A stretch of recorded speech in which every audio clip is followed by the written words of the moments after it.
ونصلي على رسوله الكريم أما بعد فأعوذ بالله من الشيطان الرجيم بسم الله الرحمن الرحيم اللهم ربنا ألهمنا رشدنا وأعذنا من شرور أنفسنا اللهم أرنا الحق حقا وارزقنا اتباعه وأرنا الباطل باطلا وارزقنا اجتنابه اللهم ارحمنا بالقرآن العظيم واجعله لنا إماما وهدى ورحمة اللهم ذكرنا منه ما نسينا وعلمنا منه ما جهلنا وارزقنا تلاوته آناء الليل وأطراف النهار واجعله لنا حجة يا رب العالمين آمين رب اشرح لي صدري ويسر لي أمري واحلل عقدة من لساني يفقه قولي ربي زدني علما۔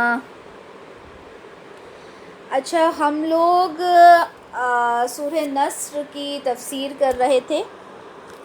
کل ہم لوگوں نے یہ دیکھا کہ سورہ نصر جب نازل ہوئی تھی تو اس سے کیا اس کا مقصد تھا، اس کے نزول سے کیا مقصد تھا، اور ہم نے اس میں یہ بھی دیکھا کہ سورہ نصر جو ہے وہ آخری جو مکمل سورہ نازل ہوئی وہ آخری سورہ تھی، ٹھیک ہے۔ اس کے بعد آیات تو اور بھی نازل ہوئی، لیکن مکمل سورہ جو نازل ہوئی وہ سورہ نصر تھی، کیونکہ اس میں جب ہم نے اس کا ترجمہ دیکھا تو اس میں ہمیں یہ پتہ چلا کہ اللہ تعالیٰ فرما رہے ہیں کہ جب اللہ کی مدد آ جائے، نصر کسے کہتے ہیں؟ اللہ کی مدد کو، کہ جب اللہ کی مدد آ جائے اور فتح نصیب ہو جائے تو رسول اللہ نے کیا کرنا ہے؟ رسول اللہ نے اللہ تعالیٰ کی حمد و ثنا بیان کرنا ہے، اللہ تعالیٰ سے استغفار کرنا ہے، کیونکہ اللہ تعالیٰ سب سے زیادہ تواب ہے، توبہ کو قبول کرنے والا ہے۔ یہاں پر پھر ہم نے یہ بھی دیکھا تھا کہ ابن عباس رضی اللہ عنہ سے جب یہ پوچھا گیا کہ اس سورہ کے متعلق آپ کا کیا خیال ہے، تو انہوں نے جواب دیا تھا کہ یہ آپ کی یعنی رسول اللہ صلی اللہ علیہ وسلم کی وفات کے بارے میں اطلاع دی گئی ہے اللہ کی طرف سے کہ ان کی وفات کا وقت قریب ہے۔ اسی طرح سے ہم نے یہ بھی دیکھا کہ رسول اللہ صلی اللہ علیہ وسلم نے حضرت فاطمہ رضی اللہ عنہ کو، مائک میوٹ کیجیے، فاطمہ رضی اللہ عنہ کو بھی یہ بات بتا دی تھی کہ ان کے انتقال کا وقت قریب ہے۔ اب یہاں پر ہم نے دیکھا کہ جو مکہ ہے اس کی فتح جب ہو جائے تو رسول اللہ صلی اللہ علیہ وسلم نے کیا کرنا ہے؟ اللہ تعالیٰ کی حمد و ثنا بیان کرنا ہے۔ ہم نے کل کے لیکچر میں یہ دیکھا کہ مکہ فتح کیسے ہو رہا تھا، کیا اس کا جو بیک گراؤنڈ تھا، پس منظر تھا، کیا تھا، مکہ کس طرح فتح ہوا، جس میں ہم نے ایک بہت امپورٹنٹ پوائنٹ دیکھا۔ وہ کیا تھا؟ فتح مکہ کے لیے ایک بہت امپورٹنٹ پوائنٹ جو ہسٹری میں ہماری ہے وہ کیا تھا؟ کس کے بارے میں ہم نے کل بات کی تھی ڈیٹیل میں؟ بتائیں۔ صلح حدیبیہ کے بارے میں، ٹھیک ہے، ویری گڈ۔ صلح حدیبیہ کے بارے میں کل ہم نے پڑھا تھا، ٹھیک ہے۔ صلح حدیبیہ ایک کانٹریکٹ ہوا تھا جو رسول اللہ صلی اللہ علیہ وسلم اور مشرکین مکہ کے ساتھ یہ کانٹریکٹ ہوا تھا، جس میں یہ تھا کہ 10 سال تک کوئی جنگ نہیں ہوگی، اور بھی بہت سارے پوائنٹس ہیں کل الحمدللہ ہم نے ڈسکس کیے تھے کہ کسی بھی طرح کی کوئی جنگ 10 سال تک نہیں ہوگی۔ اب یہ جو کانٹریکٹ ہوا تھا یہ ہوا تھا 6 ہجری میں، اور مکہ فتح ہوا تھا 8 ہجری میں۔ تو اس کانٹریکٹ کے اکارڈنگ تو 6 ہجری کا مقصد یہ ہوا کہ 10 سال تک کسی بھی طرح کی کوئی جنگ نہیں ہونا تھی، یعنی 16 ہجری تک مکہ فتح نہیں ہونا چاہیے تھا، لیکن ایسا کیا ہوا کہ 2 ہی سال کے اندر مکہ فتح ہو گیا۔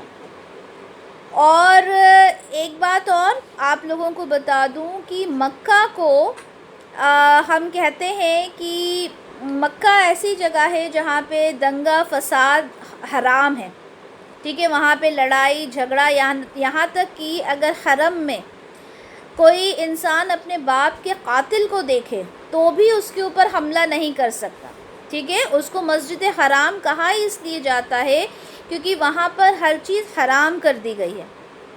صرف رسول اللہ صلی اللہ علیہ وسلم کے لیے کچھ وقت کے لیے وہ جگہ سے یہ ساری پابندیاں ہٹا دی گئی تھیں جب رسول اللہ صلی اللہ علیہ وسلم وہاں پر لشکر لے کر آئے تھے، ٹھیک ہے. لیکن اس کے باوجود بھی بنا کسی لڑائی جھگڑے کے، بنا کسی خون خرابے کے الحمدللہ مکہ جو ہے فتح ہوا تھا.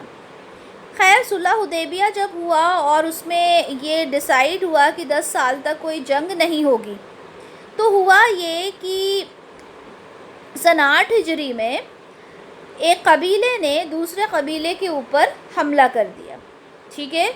تو جو دوسرا قبیلہ جس کے اوپر حملہ ہوا تھا وہ رسول اللہ صلی اللہ علیہ وسلم کے ساتھ اس کانٹریکٹ میں تھے، تو وہ تھے بنی خزا. اب بنی خزا رسول اللہ صلی اللہ علیہ وسلم کے پاس آئے اور ان سے کہا کہ ہم تو آپ کے ساتھ ہیں اور ہمارے اوپر دیکھیں کس طرح سے دوسرے قبیلے نے ہمارے اوپر حملہ کیا، بنو بکر نے، ٹھیک ہے. اور اس میں قریش کے لوگ بھی ساتھ تھے. رسول اللہ صلی اللہ علیہ وسلم نے ان سے بات وغیرہ کی اور پھر یہ فائنلی ڈیسائیڈ ہوا کہ اس صلح کو، اس کانٹریکٹ کو ٹرمینیٹ کر دیا جائے، رد کر دیا جائے، کینسل کر دیا جائے. اب رسول اللہ صلی اللہ علیہ وسلم کا یہ کانٹریکٹ اب تو یہ کینسل ہو گیا تھا. اب رسول اللہ صلی اللہ علیہ وسلم نے اب کیا سوچا کہ اب ہم نے مکہ پر حملہ کر دینا ہے. حملہ ان دا سینس اس کو ہم نے کانکر کرنا ہے، اس پہ فتح حاصل کرنا ہے. رسول اللہ صلی اللہ علیہ وسلم نے جب رسول اللہ صلی اللہ علیہ وسلم صلح حدیبیہ کے ٹائم پہ جب عمرہ کرنے جا رہے تھے تو آپ کے ساتھ قریب 1,500 صحابی تھے. کہیں 1400 آتا ہے، کہیں 1500 آتا ہے، 1,500 کے قریب صحابہ تھے. لیکن اب 2 ہی سال کے اندر کیا ہوا کہ ان کی تعداد بڑھ کے 10,000 ہو گئی تھی، ٹھیک ہے. اور وہ کیوں ہو گئی تھی؟ کیونکہ اب کوئی لڑائی جھگڑا نہیں ہونا تھا. تو رسول اللہ صلی اللہ علیہ وسلم بالکل ان کا جو مائنڈ تھا وہ پیس میں تھا، بالکل سکون میں تھا، اور انہوں نے کیا کیا، لوگوں کو دعوت دینے کا کام شروع کیا. الگ الگ جگہ پر جو وہاں کے بادشاہ تھے ان کو خط لکھنا شروع کیا اور ان کو انوائٹ کیا. اب یہاں پر کیا ہوا کہ جب یہ جو صلح حدیبیہ کا کانٹریکٹ تھا وہ کینسل ہوا تو رسول اللہ صلی اللہ علیہ وسلم نے ڈیسائیڈ کیا کہ ہم مکہ کے اوپر اب چڑھائی کریں گے. رسول اللہ صلی اللہ علیہ وسلم اپنے 10,000 کا لشکر لے کر نکلے اور مکہ سے تھوڑی دور پہلے وہاں پر جب آپ نے رات گزاری تب آپ نے کیا کیا کہ وہاں پر آپ نے الاو جلائے. الاو کیا ہوتا ہے کہ ویسے تو یہ بھی آتا ہے کہ آپ نے سب سے کہا کہ سب اپنی چولہے الگ جلائے کھانا بنانے کے لیے، اور کہیں یہ بھی آتا ہے کہ آپ نے آگ جلائی تھی، ٹھیک ہے. واللہ عالم صحیح بات کیا ہے، لیکن ہاں یہ بات ہے کہ آگ جلائی گئی تھی. 10,000 لوگ تھے. آپ امیجن کریں رات کے اندھیرے میں اتنی ساری آگ اگر تھوڑی دور پہ جل رہی ہوگی تو وہ دور سے جو نظارہ دکھ رہا ہوگا وہ بڑا ہی اس طرح کا لگ رہا تھا جیسے کہ بہت بڑا لشکر ہے، لاکھوں میں لوگ ہیں اور وہ حملہ کرنے آئے ہیں. تو یہ ساری چیزیں نظر آ رہی تھیں. اب ہوا کیا تھا کہ جب یہ قریش نے ڈیسائیڈ کر لیا کہ ہم اس کانٹریکٹ کو کینسل کرتے ہیں، اب یہ کانٹریکٹ نہیں ہے، ٹھیک ہے، ویلڈ نہیں ہے. اب یہ کر تو دیا لیکن قریش کو یہ تو معلوم تھا کہ اب جو مسلمان ہیں وہ ایک پاورفل قوم ہے. اب وہ ایسے ہی لوگ نہیں ہیں جنہیں مکہ میں اذیتیں دی جاتی تھیں، مکہ میں جنہیں پریشان کیا جاتا تھا. جس طرح سے ہم نے دیکھا کس طرح رسول اللہ صلی اللہ علیہ وسلم کے کھانے میں غلاظت، گندگی ڈال دی جاتی تھی. ان کے گھر کے باہر جو کانٹے دار جھاڑیاں ہوتی تھیں وہ ڈال دی جاتی تھیں. صحابہ کو تپتی ہوئی ریت پر ان کو ڈال دیا جاتا تھا اور انہیں کوڑے لگائے جاتے تھے. اس حد تک انہیں پریشان کیا جاتا تھا. لیکن مدینہ میں تو اب یہ ایک پاورفل قوم بن گئے تھے. اب انہیں یہ معلوم تھا کہ اب اگر ہم اس کانٹریکٹ کو توڑتے ہیں تو آگے چل کر کچھ نہ کچھ تو ضرور ہوگا. تو انہوں نے کیا کیا کہ انہوں نے ابو سفیان جو ابھی تک اسلام نہیں لے کر آئے تھے ان کو بھیجا کہ آپ جائیں اور جا کے وہاں پر بات وغیرہ کریں. اچھا، کل میں نے آپ لوگوں کو یہ بات نہیں بتائی تھی کہ ابو سفیان پہلے گئے تھے ان سے بات کرنے، لیکن انہیں وہاں پہ کوئی خاص رسپانس نہیں ملا تھا، ٹھیک ہے؟ اب یہ دوبارہ جب گئے ہیں اور انہوں نے دیکھا ہے کہ وہاں پر جب اپنے 2 ساتھیوں کے ساتھ آپ تھے، جس میں سے ایک بدیل بن ورقہ تھا، تو یہ لوگ آپس میں بات کر رہے تھے اور یہ جو آگ تھی اس پر نظر پڑی ابو سفیان کی، تو ابو سفیان نے بدیل بن ورقہ سے کہا کہ یہ ایسی آگ اور ایسا لشکر تو میں نے آج تک نہیں دیکھا۔ تو بدیل بن ورقہ نے کہا کہ ایسا تو نہیں یہ خزا کے لوگوں، کیونکہ بنو خزا کے لوگوں کو قتل کیا تھا نا بنو بکر کے لوگوں نے، تو انہوں نے کہا ایسا تو نہیں کہ یہ بنو خزا کے لوگوں اور جنگ کرنے کے لیے آئے ہیں۔ تو ابو سفیان نے کہا کہ خزا کی واللہ اتنی حیثیت کہاں کہ وہ اتنی آگ جلائیں اور اتنا بڑا لشکر لے کر آئیں، یہ تو کوئی اور ہی ہے۔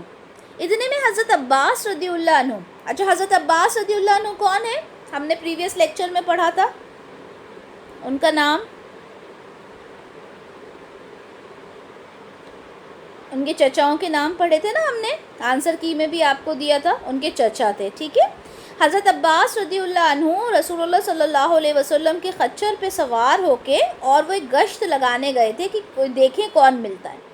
تو جب آپ جا رہے تھے تو آپ کو رسول اللہ صلی اللہ علیہ وسلم کی آپ صلی اللہ علیہ وسلم کے خچر پہ جب آپ جا رہے تھے ان کے چچا، تو انہیں ابو سفیان کی آواز سنائی دی، مطلب یہ دونوں آپس میں بات کر رہے تھے نا بدیل بن ورقہ اور ابو سفیان، تو ان کو آواز سنائی دی تو انہوں نے انہیں پہچان لیا، تو کہنے لگے کہ کیا ہوا تم اتنے پریشان ہو، بات چیت ہوئی، تو ابو سفیان کہنے لگے کہ یہ کون ہے، کس کا لشکر ہے؟ تو حضرت عباس رضی اللہ عنہ نے کہا کہ یہ رسول اللہ صلی اللہ علیہ وسلم کا لشکر ہے، اور اب تو قریش کی باری آ گئی، یعنی اب تو قریش کا کیا ہوگا اللہ ہی بہتر جانتا ہے۔ تو ابو سفیان کہنے لگے کہ میرے ماں باپ آپ پر قربان جائیں، مجھے اس سے بچنے کا طریقہ بتائیں، کیا طریقہ ہے؟ تو حضرت عباس نے کہا کہ اگر تم اپنی جان بچانا چاہتے ہو تو تم ایک کام کرو، میرے خچر پہ سوار ہو جاؤ اور میں تمہیں لے کر رسول اللہ صلی اللہ علیہ وسلم کے پاس جاتا ہوں اور ان سے تمہارے لیے امان طلب کروں گا۔ امان طلب کرنے کا مطلب تمہارے لیے سیکیورٹی پرووائڈ کرنے کی بات کروں گا کہ تم بچ جاؤ، ٹھیک ہے؟ تو ابو سفیان جو تھے حضرت عباس رضی اللہ عنہ کے پیچھے بیٹھ گئے۔ اب جب آپ آگے چلے تو حضرت عمر فاروق رضی اللہ عنہ سے ان کا سامنا ہوا۔ ہم سب جانتے ہیں حضرت عمر فاروق رضی اللہ عنہ غصے کے بڑے تیز تھے، انہوں نے جیسے ہی ابو سفیان کو دیکھا انہوں نے کہا کہ یہ اللہ کا دشمن آ رہا ہے اور میں اس کی گردن مار دوں گا، یعنی اس کو ختم کر دوں گا۔ حضرت عباس رضی اللہ عنہ تیزی میں گئے اور رسول اللہ صلی اللہ علیہ وسلم کے پاس پہنچ گئے، پیچھے پیچھے حضرت عمر فاروق رضی اللہ عنہ بھی گئے۔ حضرت عباس رضی اللہ عنہ نے کہا کہ یہ اللہ کے رسول، میں نے ابو سفیان کو امان دی ہے اور اس کو آپ کے پاس لے کر آیا۔ حضرت عمر فاروق رضی اللہ عنہ نے کہا کہ اللہ کے رسول، یہ اللہ کا دشمن ہے، آپ مجھے اس کو میرے حوالے کر دیں تاکہ میں اس کی گردن کاٹ دوں۔ رسول اللہ صلی اللہ علیہ وسلم نے انہیں کام ڈاؤن کیا، حضرت عمر فاروق رضی اللہ عنہ کو، اور حضرت عباس رضی اللہ عنہ سے کہا کہ آپ انہیں اپنے خیمے میں لے جائیں اور انہیں رات کو گزارنے وہاں پر دیں۔ جب صبح ہوئی اور جب ان کی ملاقات واپس رسول اللہ صلی اللہ علیہ وسلم سے ہوئی ابو سفیان کی، تو ان دونوں کے بیچ میں کانورسیشن ہوا اور تھوڑا شک شبہ میں تھے ابو سفیان اس بات کو لے کر۔ تو رسول اللہ نے کہا کیا تمہیں ابھی بھی اس بات پہ یقین نہیں ہوا کہ اللہ کے سوا کوئی معبود برحق نہیں اور میں اللہ کا رسول ہوں؟ خیر اسی شک و شباہت میں اور اس طرح کی کانورسیشن جب چلے، اس کے بعد یہ ہوا کہ ابو سفیان نے اسلام قبول کر لیا اور وہ مسلمان ہو گئے۔ اب حضرت عباس رضی اللہ عنہ نے کہا کہ جو ابو سفیان ہے وہ ایسا شخص ہے جو فخر کو پسند کرتا ہے۔ فخر کو پسند کرتا ہے مطلب وہ قریش کا سردار ہے، تو آپ اس کو ایسی کوئی بات کر دیں کہ جب وہ واپس مکہ جائے تو لوگوں سے یہ کہہ سکے کہ بھائی میں وہاں سے یہ چیز لے کر آیا ہوں، ایسا کچھ آپ فرما دیں۔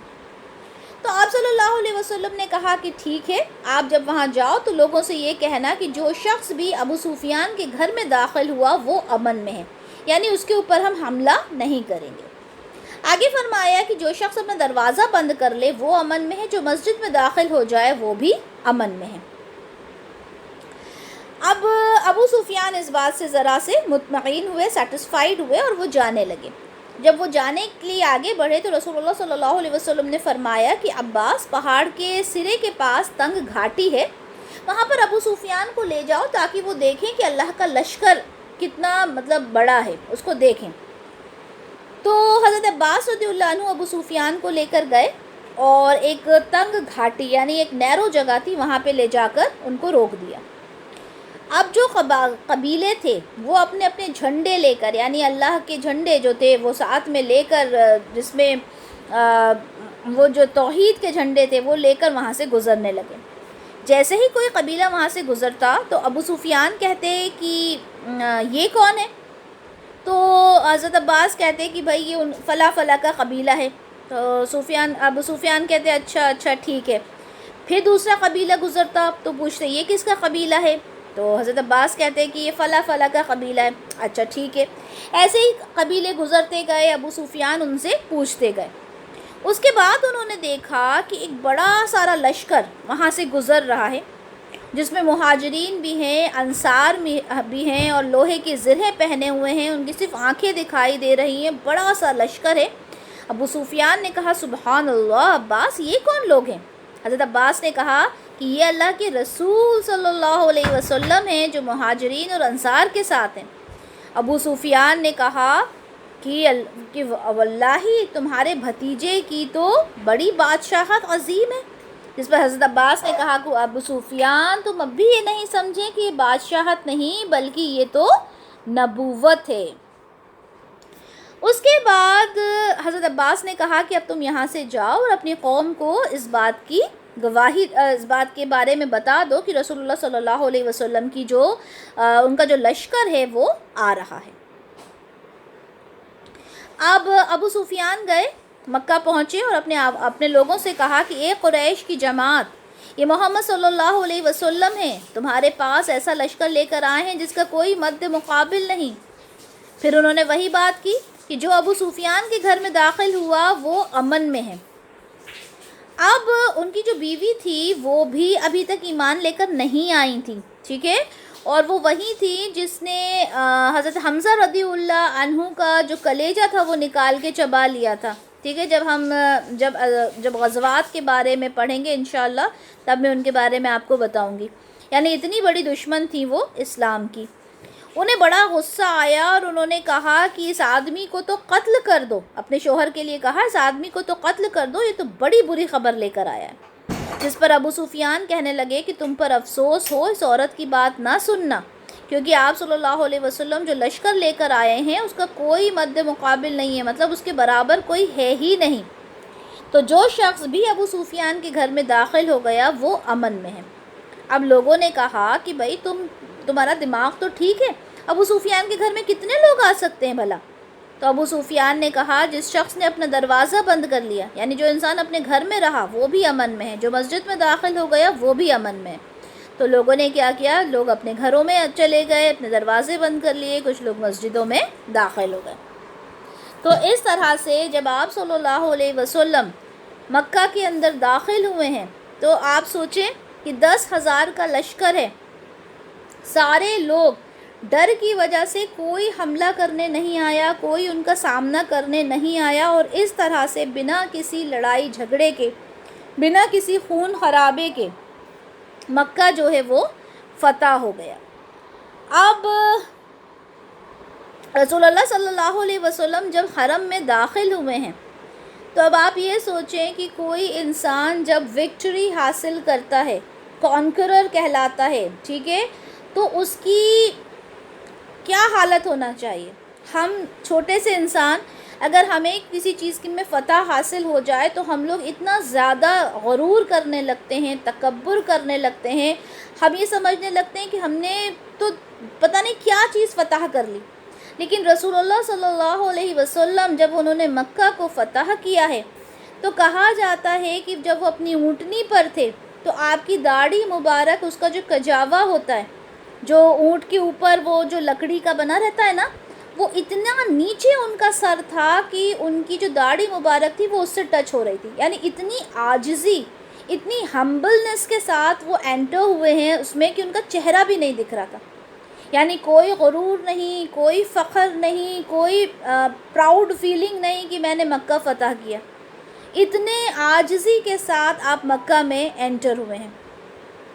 آپ آئے، آپ نے بیت اللہ کا طواف کیا اور اس کے بعد آپ کعبہ کے اندر داخل ہوئے. اچھا، جب آپ کعبہ کے اندر داخل ہوئے تو وہاں پہ 360 بت وہاں پہ نصب تھے.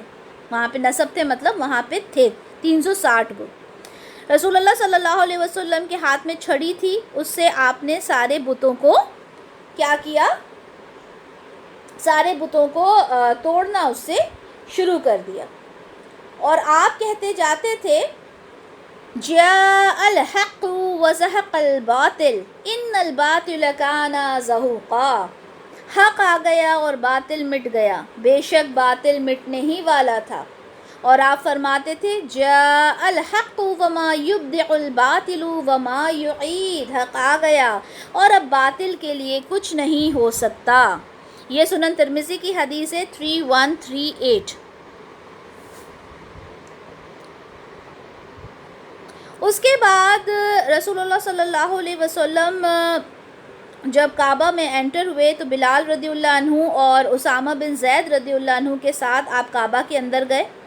کچھ دیر تک آپ وہیں رہے. سنن نسائی کی حدیث ہے یہ 2908. ٹھیک ہے، آپ کچھ وقت تک کعبے کے اندر رہے اور عثمان بن طلحہ جو تھے انہوں نے عثمان بن طلحہ ابھی تک مسلمان نہیں ہوئے تھے. ٹھیک ہے، انہوں نے کیا کیا؟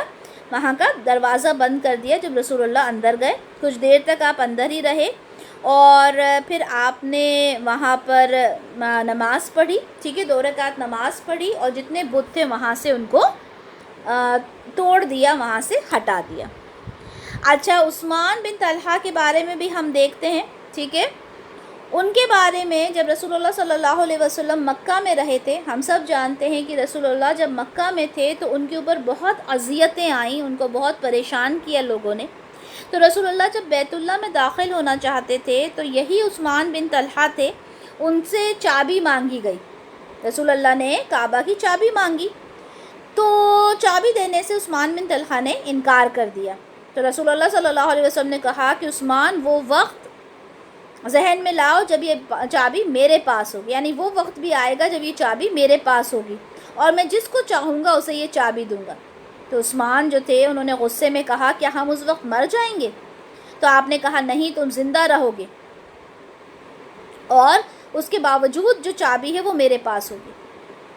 تو اب جب رسول اللہ نے مکہ کو فتح کیا اور آپ نے عثمان بن طلحہ سے چابی مانگی اور ابھی تک آپ مسلمان نہیں ہوئے تھے. اب آپ سوچیں جس انسان نے اتنی بڑی بڑی باتیں کی ہوں. تو عثمان بن طلحہ جو تھے انہوں نے بڑی بیچارگی کے عالم میں رسول اللہ صلی اللہ علیہ وسلم کو چابی دی اور چابی دیتے ہوئے انہوں نے کہا کہ اسے آپ امانت سمجھیں، مطلب میں ایک امانت ہے جو آپ کو دے رہا ہوں.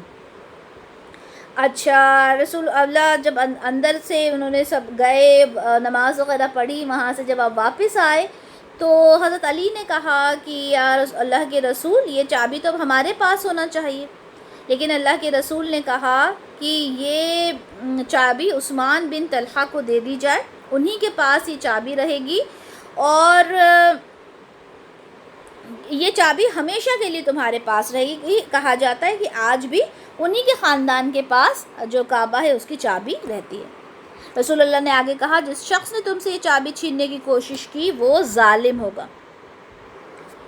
اس کے بعد جو عثمان تھے وہ ایمان لے کر آ گئے تھے، صحابی ہوئے. اب یہ ساری بات ہو گئی. اب رسول اللہ صلی اللہ علیہ وسلم باہر تشریف لائے. انہوں نے لوگوں سے مخاطب ہو کر کہا کہ اب بتاؤ کیا کیا جائے تم لوگوں کا. اب لوگ تو ڈر گئے کیونکہ جب بھی کوئی جگہ فتح ہوتی تھی تو کیا ہوتا تھا، جو وہاں کے لوگ ہوتے تھے انہیں قیدی بنا لیا جاتا تھا، ہے نا، ان کا جو جتنا مال تھا وہ لے لیا جاتا تھا. لیکن ایسا کچھ بھی نہیں کیا رسول اللہ نے. انہوں نے کہا بتاؤ تمہارے ساتھ کیا سلوک کیا جائے. سب نے ان سے رحم کی اپیل کی. سب نے کیا کہا کہ ہم رحم آپ سے مانگتے ہیں. تو رسول اللہ صلی اللہ علیہ وسلم نے کہا کہ تمہارے ساتھ بھی وہی سلوک ہوگا جو یوسف علیہ السلام نے اپنے بھائیوں کے ساتھ کیا تھا۔ کسی کو پتہ ہے یوسف علیہ السلام نے اپنے بھائیوں کے ساتھ کیا سلوک کیا تھا؟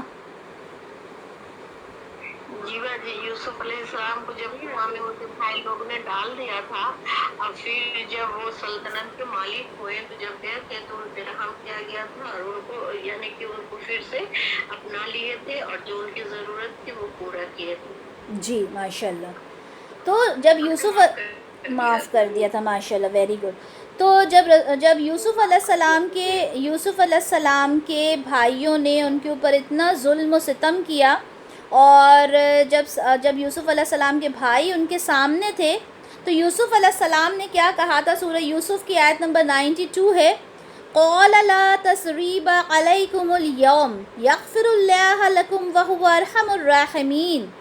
یوسف علیہ السلام نے کہا آج کے دن تم لوگوں پر کوئی ملامت نہیں ہوگی، اللہ تمہیں معاف کرے، اور وہ تمام رحم کرنے والوں سے بڑھ کر رحم کرنے والا ہے۔ تو رسول اللہ صلی اللہ علیہ وسلم نے بھی یہی کہا، لا تثریب علیکم اليوم، آج تمہارے اوپر کوئی ملامت نہیں ہوگی، کوئی تمہیں ٹینشن لینے کی ضرورت نہیں ہے۔ اس کے بعد اللہ کے رسول نے 3 بار اللہ اکبر اللہ اکبر اللہ اکبر کا نعرہ لگایا، اور اس کے بعد کہا لا الہ الا اللہ وحدہ صدق وعدہ ونصر عبدہ وحزم الاحزاب وحدہ، کہ اللہ کے سوا کوئی معبود نہیں، اس نے اپنا وعدہ سچا کر دکھایا، اپنے بندے کی مدد کی، اور اس ایک اکیلے نے ہی تمام گروہوں کو پسپا کر دیا۔ سبحان اللہ۔ مطلب سن کر ہی کتنی خوشی ہوتی ہے کہ کس طرح سے مکہ جو ہے وہ فتح ہو گیا۔ اب اس طرح سے ہم نے دیکھا کہ مکہ فتح ہوا۔ اب اس سے کیا ہوا کہ اسلام کے راستے میں جتنی بھی رکاوٹیں تھیں وہ دور ہو گئیں۔ جو لوگ اس انتظار میں تھے کہ کفر اور اسلام کی کشمکش میں دیکھتے ہیں کون غالب آتا ہے، کون زیادہ پاورفل ثابت ہوتا ہے، جیسے ہی اسلام کا ایک غلبہ حاصل ہوا اسلام کو، یعنی ایک پاور میں اسلام جیسے ہی آیا، تو لوگوں نے کیا کیا، فوج در فوج، گروپس کے گروپس، پہلے تو 1-2 لوگ ہوتے تھے، اب پورے کے پورے ٹروپس جن کو ہم کہتے ہیں وہ اسلام میں داخل ہونے لگے۔ اور یہاں پر اللہ تعالیٰ نے کہا کہ اے نبی، جب اللہ کی مدد آپ پہنچے اور آپ کو فتح حاصل ہو، اور آپ دیکھیں کہ لوگ فوج در فوج اللہ کے دین میں داخل ہو رہے ہیں، تو آپ اللہ کی زیادہ سے زیادہ حمد کریں۔ ٹھیک ہے، آیت نمبر 2 دیکھتے ہیں، وَرَأَيْتَ النَّاسَ يَدْخُلُونَ فِي دِينِ اللَّهِ أَفْوَاجًا، وَرَأَيْتَ، اور آپ دیکھیں، النَّاسَ لوگوں کو، يَدْخُلُونَ کہ وہ داخل ہو رہے ہیں، فی دین اللہ اللہ کے دین میں، افواجا فوج در فوج، یعنی 1-2 لوگ جو اسلام میں داخل ہوتے تھے، اب وہ وقت گزر گیا، اب تو پورے کے پورے قبیلے، بڑے بڑے علاقوں کے باشندے کسی جنگ کے بغیر اب کیا ہوا، مسلمان ہونے لگے۔ اچھا، جب صلح حدیبیہ ہوا تھا تو صلح حدیبیہ کے بعد سے ہی کیا ہوا تھا کہ ایک کانٹریکٹ ہوا تھا جس میں یہ لکھا گیا تھا کہ 10 سال تک اب کوئی لڑائی جھگڑا نہیں ہوگا۔ تو رسول اللہ صلی اللہ علیہ وسلم کے پاس اتنا وقت تھا کہ وہ اسلام کی دعوت دینا شروع کر دیں۔ انہوں نے صرف عرب میں ہی نہیں بلکہ عرب کے باہر بھی لوگوں کو اسلام کی دعوت دینا شروع کر دیا تھا۔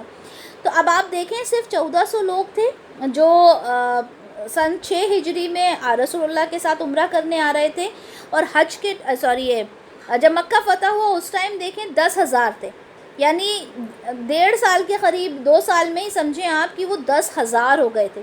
تو لوگوں کا آنا تو جب سے ہی شروع ہو گیا تھا، لیکن جب مکہ فتح ہوا تو کیا ہوا، افواجا فوج در فوج جو تھی وہ آنا شروع ہو گئی۔ فَسَبِّحْ بِحَمْدِ رَبِّكَ وَاسْتَغْفِرْ إِنَّهُ كَانَ تَوَّابًا۔ فَسَبِّحْ، بس پاکی بیان کیجیے، بحمدی تعریف کے ساتھ، ربی کا اپنے رب کی، واستغفروا اور بخشش طلب کیجیے اس سے، انہو کان توابا، بے شک وہ بڑا توبہ قبول کرنے والا ہے۔ ہم نے کل بھی پڑھا تھا کہ حضرت عائشہ رضی اللہ عنہ نے بیان کیا کہ جب یہ سورہ نازل ہوئی تھی تو رسول اللہ صلی اللہ علیہ وسلم جب بھی دعا پڑھتے نماز کے بعد تو اللہ تعالیٰ سے بخشش طلب ضرور کرتے تھے. ہمیشہ پڑھتے تھے سبحانک ربنا وبحمدک اللہم اغفر لی. حمد سے مراد کیا ہے؟ حمد کا کیا مطلب ہوتا ہے؟ اچھا کسی نے مجھ سے سوال کیا تھا مراد کا کیا مطلب ہوتا ہے. مراد مطلب ہوتا ہے مطلب، میننگ. ٹھیک ہے، تو حمد سے کا میننگ ہے اللہ تعالیٰ کی تعریف اور ثنا کرنا. ثنا بولتے ہیں تعریف کو. ٹھیک ہے، اللہ تعالیٰ کی تعریف بیان کرنا اور اس کا شکر ادا کرنا. حمد کے اندر تعریف اور شکر دونوں ہوتا ہے. میں نے آپ کو جب الحمد کی تفسیر کی تھی، جب میں نے یہ چیز آپ کو بہت اچھے سے ایکسپلین کی تھی. اس موقع پر یہ ارشاد ہوا کہ اپنے رب کی قدرت کا یہ کرشمہ جب تم دیکھ لو، رسول اللہ سے کہا کہ جب تم دیکھ لو کہ جس کام کے لیے تم آئے تھے وہ کام تمہارا کمپلیٹ ہو گیا تو اس کی حمد کے ساتھ اس کی تسبیح کرو. اس میں حمد کا کیا مطلب ہے کہ اس عظیم کامیابی کے متعلق تمہارے دل میں کبھی یہ خیال نہیں آنا چاہیے کہ یہ جو کام ہوا ہے یہ میرے نتیجے میں ہوا ہے. ہم جب بھی کوئی کام کرتے ہیں تو ہم نے یہ نہیں سوچنا کہ یہ کام میری وجہ سے ہوا ہے، میں اس کام کو کرنے والا ہوں. نہیں، اگر کوئی بھی کام مجھ سے ہوتا ہے تو میں نے کیا سوچنا ہے کہ اس میں اللہ کی مدد ہے. اب جیسے اگر ہم لوگ یہاں پر اس کلاس کو اٹینڈ کر رہے ہیں تو کوئی یہ سوچے کہ یہ میرا کمال ہے، ہرگز نہیں. یہ کمال کس کا ہے؟ یہ اللہ تعالیٰ کا کمال ہے کہ اللہ تعالیٰ نے ہم کو ان لوگوں میں سے چنا. ٹھیک، کیونکہ اللہ کو اپنے کلام کو آگے پہنچانے کے لیے کسی کی ضرورت نہیں ہے. اللہ تعالیٰ تو کہتے ہیں کن فیکون، ہو جا، اور وہ ہو جاتا ہے. تو انسان اگر یہ سوچتا ہے کہ میرے زبان سے یہ الفاظ نکل رہے ہیں یا میں کسی کو متاثر کر سکتی ہوں تو یہ بات بالکل غلط ہے. ٹھیک ہے، اللہ تعالیٰ نے اگر میری زبان میں یہ تاثیر رکھی ہوگی کہ سامنے والا متاثر ہو تو یہ اللہ کا کلام ہے. اگر میری کسی الفاظ سے کوئی انسان نماز پڑھنے لگتا ہے یا کوئی انسان دین کا کوئی بھی کام کرنے لگتا ہے تو اس میں مجھے اللہ تعالیٰ کی حمد و ثنا بیان کرنا چاہیے کہ اللہ تعالیٰ تیری کتنی میں پاکی بیان کروں کہ تو نے مجھے یہ ایک صلاحیت دی. تو یہاں پر بھی اللہ تعالیٰ رسول اللہ صلی اللہ علیہ وسلم سے وہی کہہ رہے ہیں کہ تم نے یہ جو کچھ کیا، ٹھیک ہے، تم نے اپنی زندگی کے جو یہ وقت یہاں پر تم نے گزارا، جو تمہیں نبوت ملی اور 23 سالہ جو تم نے یہ نبوت کا کام کیا، تو یہاں پر تم نے جتنا بھی کچھ اپنا وقت لگایا، اپنی اذیتیں تم نے سہیں، تو اس میں تم نے کیا کرنا ہے؟ تم نے اللہ کا شکر ادا کرنا ہے کہ اللہ تعالیٰ یہ جو کچھ بھی ہوا ہے یہ آپ کی ہی بدولت ہوا ہے. اور اس کے بعد جو بھی کام آپ کرو تو اس کے بعد آپ نے کیا کرنا ہے کہ آپ نے اللہ تعالیٰ سے یہ دعا کرنا ہے کہ اللہ تعالیٰ میں نے تیرے لیے یہ کام کیا، اس میں مجھ سے جو بھی کوئی غلطی، جو بھی کوئی خطا، جو بھی کوئی کوتاہی ہوئی ہو تو اللہ تو مجھے اس کے لیے معاف فرما. ہوتا کیا ہے کہ جب ہم قرآن بھی پڑھتے ہیں یا ہم کوئی بھی کام کرتے ہیں تو ہمیں اس کے بعد اللہ سے توبہ کرنا چاہیے. کیوں؟ کیونکہ اللہ تعالیٰ جانے انجانے مجھ سے کوئی غلطی نہ ہو گئی ہو. اگر مجھ سے کوئی غلطی ہو گئی ہو تو اللہ تعالیٰ مجھے اس کے لیے معاف فرما دے. ہم دین کا کام کرتے ہیں، ہم جو تبلیغ کر رہے ہیں، تبلیغ مطلب کیا ہوتا ہے؟ اپنے دین کو پھیلا رہے ہیں. ٹھیک ہے، ہم اس قرآن کو سمجھ رہے ہیں، تو یہ ساری چیزیں کیا ہیں کہ اللہ تعالیٰ میں اس کام کو کر رہی ہوں. میں اب جیسے تفسیر ہم کر رہے ہیں تو اللہ تعالیٰ مجھ سے کوئی غلطی نہ ہو گئی ہو. ایسا نہ ہو کہ تیرے کلام کو سمجھانے میں کوئی غلط بات نکل گئی ہو. لیکن انسان اگر یہ سوچے کہ میں تو ہر چیز میں تو صحیح سمجھا رہی ہوں، اس میں یہ لکھا ہوا ہے، میں نے تو مفسرین کی بکس کو پڑھ کر ان سے سمجھ کر، اور میں نے اگر یہ سمجھا کہ میں ان کو سمجھ کے اور میں تو بہت اچھے سے سمجھا رہی ہوں، اللہ معاف فرمائے کہ جب انسان یہ سوچنے لگے تو اس کو یہ سورہ سوچنا چاہیے کہ اللہ تعالیٰ رسول اللہ سے کہہ رہے ہیں کہ اب تمہارا کام کمپلیٹ ہو گیا ہے، اب تم نے اللہ سے توبہ کرنی ہے. یعنی تمہاری تبلیغ کے کام میں اتنا جو تم نے وقت گزارا اس میں تم نے اپنا جو وقت دیا، اپنی زندگی لگائی، اس میں دیکھو تم سے کوئی غلطی کوتاہی ہو گئی ہو تو تمہیں اللہ تعالیٰ سے اب کیا کرنا ہے؟ اللہ تعالیٰ سے استغفار کرنا ہے، کیونکہ اللہ تعالیٰ تو ہے ہی توبہ قبول کرنے والا۔ اچھا، یہ کہا جاتا ہے کہ جب مکہ فتح ہوا، مسند احمد کی حدیث ہے 12004 کہ جب یہ مکہ فتح ہوا تو رسول اللہ صلی اللہ علیہ وسلم نے 8 رکعت نماز پڑھی تھی، ٹھیک ہے۔ بعض لوگ کہتے ہیں کہ یہ چاشت کی نماز تھی، ٹھیک ہے، 8 رکعت چاشت کی نماز تھی، اور بعض لوگ کہتے ہیں کہ آپ نے شکرانے کے طور پر جب مکہ فتح ہوا تھا تو اس وجہ سے یہ 8 رکعت نماز پڑھی تھی، ٹھیک ہے۔ تو آپ صلی اللہ علیہ وسلم نے یہ نماز پڑھی تھی 8 رکعت مکہ کے فتح ہونے کے بعد، ٹھیک ہے۔ تو یہاں پر انہوں نے اللہ کا شکر ادا کیا، اللہ کی حمد و ثنا بیان کی، اور اس کے بعد اللہ تعالیٰ سے انہوں نے توبہ اور استغفار کیا کہ اللہ تعالیٰ جو بھی کوئی غلطی یا کوتاہی اس دین کو پھیلانے میں مجھ سے ہوئی ہو مجھے معاف فرمائے۔ اللہ تعالیٰ نے یہ طریقہ بتا دیا اور کہا انہ کان توابا، اللہ تو ہے ہی توبہ قبول کرنے والا، یعنی تم مجھ سے توبہ کرو، میں بے شک تمہاری توبہ کو قبول کرنے والا ہوں۔ الحمدللہ یہاں پر ہماری سورہ نصر کمپلیٹ ہوتی ہے۔ اچھا، یہاں پر دعا پڑھنے سے پہلے میں ایک بہت امپورٹنٹ آپ لوگوں سے بات کرنا چاہتی ہوں، تاکہ آپ لوگ ریکارڈنگ جو لوگ سنیں وہ بھی اس چیز کو سن لیں کہ ہمارا جو بھی ہم کوئز کرتے ہیں، ٹھیک ہے، وہ کوئز آپ لوگوں کے لیے ہوتا ہے، ٹھیک ہے، وہ کوئز آپ لوگوں کے سمجھنے کے لیے ہوتا ہے کہ آپ لوگ کتنا سمجھے ہو۔ اور انشاءاللہ تعالی ہم جو یہ 10 صورتیں جو ہوتی ہیں ہماری علم ترا سے لے کے قل اعوذ برب الناس تک، وہ اور پھر آگے بھی 10 صورتیں اور، یعنی سورت 3 تک انشاءاللہ ہم 20 صورتیں کمپلیٹ کریں گے، ٹھیک ہے۔ پہلے ہماری 20 صورتیں ہوں گی، پھر انشاءاللہ دیکھیں گے کہ ہمیں پیچھے سے کرنا ہے یا پھر ہم سورہ بقرہ سے کریں گے، وہ ہم آگے بات کریں گے، لیکن پہلے ہم یہ 20 صورتیں کریں گے انشاءاللہ۔ اس کا ایک ٹیسٹ ہوگا آپ لوگوں کا، اور اس کے بعد آپ لوگوں کو سرٹیفکیٹس پرووائڈ کیے جائیں گے۔ سرٹیفکیٹس کا کرائٹیریا یہ ہوگا کہ ہمارے جو بھی اسٹوڈنٹس پورے کوئز اٹیمپٹ کرتے ہیں، ٹھیک ہے، صرف ان کو ہی یہ سرٹیفکیٹس پرووائڈ کیے جائیں گے۔ تو ابھی تک جس نے یہ کوئز اٹیمپٹ نہیں کیے ہوں، ٹھیک ہے، جیسے ہماری یہ 4 صورتیں ہو گئی ہیں پلس ایک سورہ فاتحہ، 5 صورتیں ہم نے کی ہیں، ٹھیک ہے۔ تو آپ کی یہ 5 صورتیں اگر آپ نے کوئز نہیں اٹیمپٹ کیا ہے تو وہ کوئز آپ لوگ کر کے گروپ میں سینڈ کریں، ٹھیک ہے۔ اور اس کے بعد ڈیلی کا آپ نے کتنے کوئز ہوتے ہیں؟ آپ کے 2 ہی کوئز ہوتے ہیں یہ، ٹھیک ہے، اور تجوید کے 2 کوئز ہوتے ہیں، ٹھیک ہے۔ تجوید کے بھی 5 سے 6 ہی لیکچرز ہوئے ہیں ابھی، رائٹ۔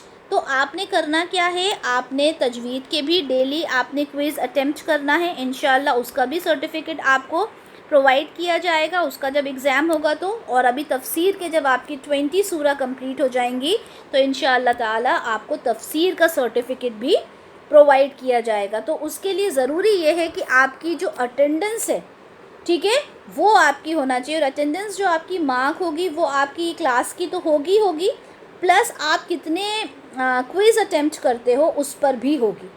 اوکے، سمجھ میں آ گیا کہ آپ کے جو کوئز ہیں وہ آپ کے مارک کیے جائیں گے ڈے 1 سے، یعنی ہماری 25 سے ہماری کلاس شروع ہوئی ہے نا، تو 25 سے آپ کے جو کوئز ہیں وہ مارک کیے جائیں گے۔ جب آپ کے پورے 20 کوئز آپ نے تفسیر کے کمپلیٹ کیے ہوں گے، پلس آپ کی اٹینڈنس بھی مارک ہوگی، اور پلس جب آپ اپنا